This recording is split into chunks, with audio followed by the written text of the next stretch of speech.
We provide you the platform to turn your dreams into reality. Give wings to your aspirations with KR Mangalam University. ये बड़ी खबर, पश्चिमी Tehran के कई इलाके दहले हैं। खराज और साउथ तेहरान में भी धमाके हुए हैं। इजराइल के भीषण अटैक से तर्राया तेहरान। ये बड़ी खबर, ईरान की राजधानी तेहरान में इस वक्त बैक टू बैक तमाम हमले हो रहे हैं और इस हमलों की वजह से वहां पर भी आप देख पा रहे हैं किस तरीके से ब्लास्ट और नुकसान लगातार हो रहा है। हालांकि ईरान ने कल ही ये दावा किया था कि हमारे सिविलियंस को और तमाम जो ऑफिसेज हैं, हेडक्वार्टर्स हैं, जो हमारे इंफ्रास्ट्रक्चर को नुकसान पहुंचाने की पूरी कोशिश इस वक्त इजराइल कर रहा है, तो उसे मुंहतोड़ जवाब भी दिया जाएगा। ऐसे में इजराइल अब रुकने को तैयार नहीं। बैक टू बैक तमाम हमले ईरान की राजधानी तेहरान पर किए जा रहा है।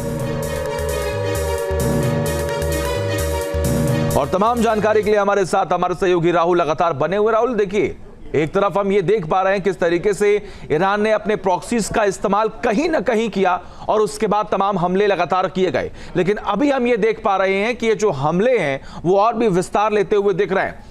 ईरान की राजधानी तेहरान में जिस तरीके से हमले हो रहे हैं और उसके बाद हम ये भी देख पा रहे हैं कि ईरान जो है वो कई बार ये स्टेटमेंट पास कर चुका है कि हम रुकने को तैयार नहीं है। ये बताने की कोशिश है ईरान की कि हम सक्षम हैं मुंहतोड़ जवाब देने में।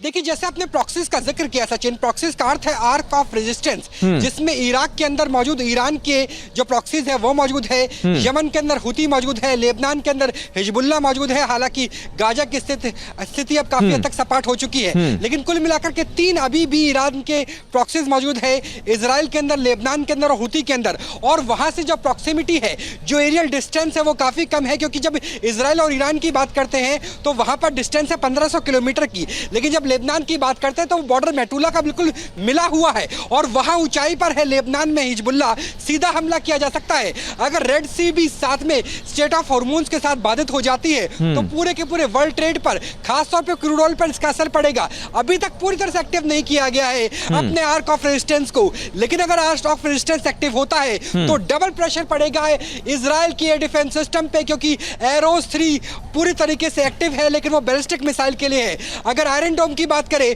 तो वो रॉकेट्स को रोकने के लिए है, लेकिन अगर एक साथ बैलिस्टिक मिसाइल, क्रूज मिसाइल और रॉकेट से प्रॉक्सीज के जरिए हमला किया जाता है तो अभी तक जो एक्यूरेसी थी 7 अक्टूबर के हमले के बाद 2023 में वो 96% थी। अब जो ब्लूमबर्ग समेत जो वेस्टर्न मीडिया है वो दिखा रहा है कि वो घट के 65% हो गई है। अगर प्रॉक्सीज भी एक्टिव हो गई तो ये मान के चलिए कि एक्यूरेसी 50% से कम हो जाएगी, यानी हर दूसरा रॉकेट, हर दूसरी मिसाइल इजराइल के एयर डिफेंस को चीरते हुए तेल अवीव, एश्केलॉन, एसडॉट और हाइफा समेत तमाम शहरों पर बरसती हुई नजर आ सकती है। जी सचिन। राहुल, देखिए, अब इस हमले के बाद हमने ये भी देखा कि जब अमेरिका की एंट्री हुई, जब अमेरिका ने हमला किया तो किस तरीके से चर्चाएं इस बात की हुई कि अब ये युद्ध और बढ़ने वाला है। लेकिन इसी में कुछ ही घंटों के बाद अमेरिका का ये स्टेटमेंट, ट्रंप का ये स्टेटमेंट क्या दर्शा रहा है? आखिर ट्रंप क्या चाहते हैं?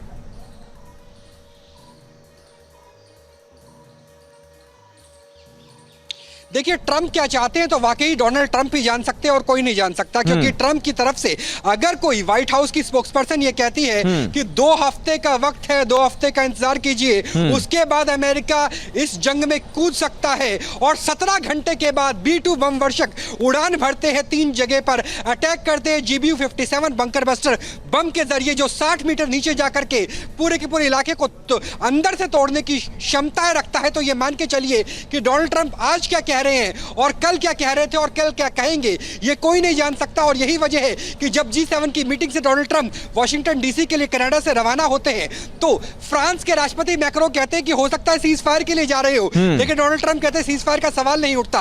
आज वो कह रहे हैं सीज फायर का सवाल उठता है, लेकिन हो सकता है कि कुछ घंटे के बाद, जब अमेरिका में भी रात है, जब अमेरिका में सुबह उगेगा, सूरज निकलेगा, तो हो सकता है स्थिति बदल जाए। जहाँ भक्ति है हर शब्द में, कथाओं में छुपे हैं दिव्य रहस्य और ज्योतिष देता है जीवन को दिशा। धर्म से जुड़ी हर बातों को जानने के लिए हमारे चैनल स्तुति को सब्सक्राइब करें। चैनल पर जाने के लिए इस लिंक पर क्लिक करें।